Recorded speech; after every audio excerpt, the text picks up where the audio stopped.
The Prime Minister took office, nearly $54 billion investment dollars has fled our country. Yet the Prime Minister said that Canada will send the U.S., quote, $1 trillion in the next 5 years if we get the agreement that we expect to get, end quote, that he expects to get. Well, it's Thanksgiving, and I'll tell you what Canadians expect. They expect a Prime Minister who will stand up for investment in this country, who will stand up for Canadian jobs. So when will this Prime Minister do that and finally stand up to the Americans, stand up to Donald Trump, stand up for Canadian workers? The Honourable Minister of Foreign Affairs. Mr. Speaker, I'd like to inform my honourable colleague and the members of this House that we have provided billions of dollars of support for this economy, including $5 billion in a strategic response fund, Mr. Speaker. And we're doing this while supporting our workers, supporting sectors, including auto, and maintaining Canada's AAA credit rating and the lowest net debt to GDP ratio in the G7. Mr. Speaker, we will get the best deal for Canada, and we will take the time that we need to in order to get this done. Thank you. The Honourable Member for Leeds, Grenville, Thousand Islands.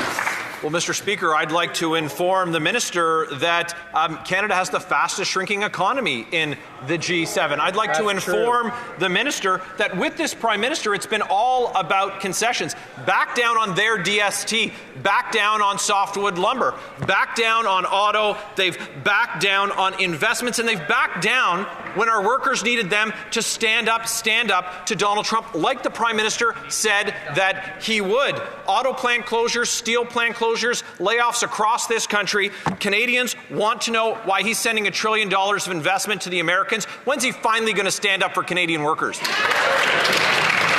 Honourable Minister of Foreign Affairs. Mr. Speaker, on this side of the House, we actually believe in the potential of this country. And in fact, the statistics are bearing this out.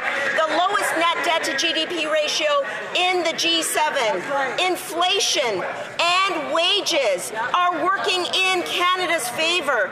We will continue to grow this economy by investing in the workers, by investing in sectors, and we will do this while making sure that foreign direct investment flows to Canada, where we sit at the very top of countries as ranked in the G20. Mr. Speaker, thank you. The Honourable Member for Lethbridge.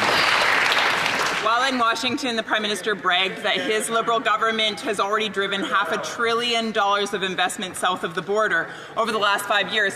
And then he proudly vowed that he would send another $1 trillion south of the border if we get the agreement that we expect to get. In other words, this is exactly what this Prime Minister wants to do. He wants to drive investment from Canada to the United States. So much for elbows up, hey?